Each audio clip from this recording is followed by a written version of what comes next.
So I've done an obscene amount of traveling over the last 2 years, both for fights, going back and forth between the US to visit my family and going back to Thailand, domestic flights for travel and things like that. And if I had to do it all over again for my very first trip in Thailand, this is what I would pack. I used to just overpack, like just shove my suitcases, whatever maximal amount they would give me, with everything that I see that I already have. Because I was under the mentality of like, oh, I can use this. Oh, what if I'm in this situation and then I'm not going to use it, right? So if you're going to Thailand purely for Muay Thai and maybe like a tiny bit of sightseeing and stuff, trust me, you don't need to pack your entire wardrobe. So most international flights will allow you 2 pieces of checked-in luggage. That's about 50 pounds per piece. And you can get probably like one carry-on and one personal item. So 2 suitcases that you check in, a book bag that you bring on a flight, and maybe like a fanny pack or a purse. When you go to Thailand, you're going to fill up one suitcase and maybe just your carry-on with some essential items, and that's it. You're going to put in 2 pairs of Thai shorts, pack a few shirts. If you are very particular about the types of shirts that you wear during training, then by all means, but maximum, I think you would only need 5 because you're going to be doing laundry a fair bit in Thailand. There's just no way around it. Pack a lot of underwear, good amount of socks, running shoes because you're going to be running, and bring your old gear. Do not bring your pristine new gear that came from Thailand probably with you on your Thailand training trip. You know why? I almost guarantee you that you're going to buy new gear when you go to Thailand. So when you bring your old gear, you can buy the new gear, bring the new gear with you back home, and then leave the old gear behind at the gym for the kids or whoever else to use, or you can just throw it out. Now, let's talk about personal hygiene. When it comes to like shampoo, body wash, face wash, you can get those very easily in Thailand at any supermarket or convenience store like 7-Eleven. If you don't already know, 7-Eleven's like everywhere in Thailand.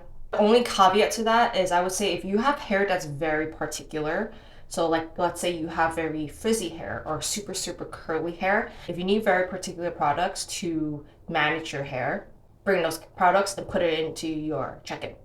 Everything else from like antibiotics, creams, lotions, all that stuff you can buy very easily and for around the same price. If you're someone who gets periods, calculate the number of times you're going to have your period during your training trip. It's probably not going to be more than one time, if even one time at all. And bring enough just for that. Tampons, period cup if you have one. You can get pads and panty liners pretty easily and very cheap in Thailand, so I wouldn't worry about those.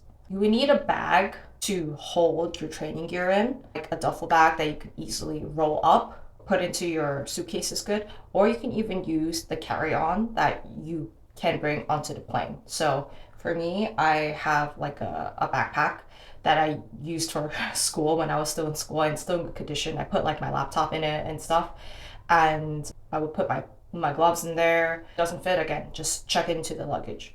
When you get to Thailand, you can actually just use that bag to go to training and leave training, go to training and leave training. If you are very particular about certain types of supplements, bring those supplements because they can be pretty pricey because they're all imported, or at least most of them are. We're talking about like very specific types of protein powder. I'm not going to name specific things because if you know you need them, then you already know what they are. When it comes to electrolytes, you can get electrolytes fairly easily in Thailand. Funny thing is that I know a lot of people would bring a bunch of these like electrolyte tablets from wherever they come from into Thailand. They're still cramping.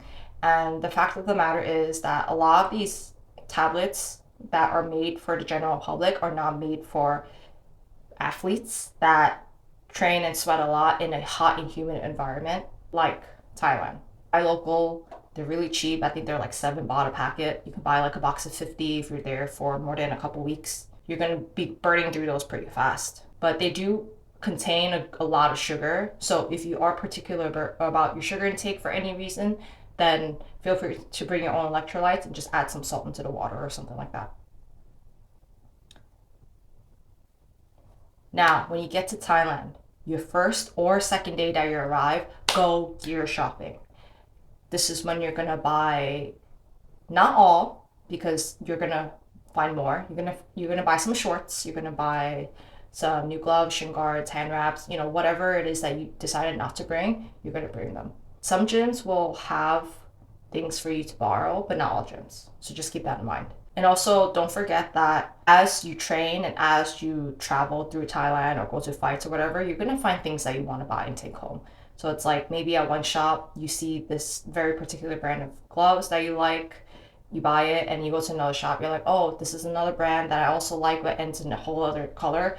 You're gonna want to buy that too, which is why you have your other suitcase that is empty.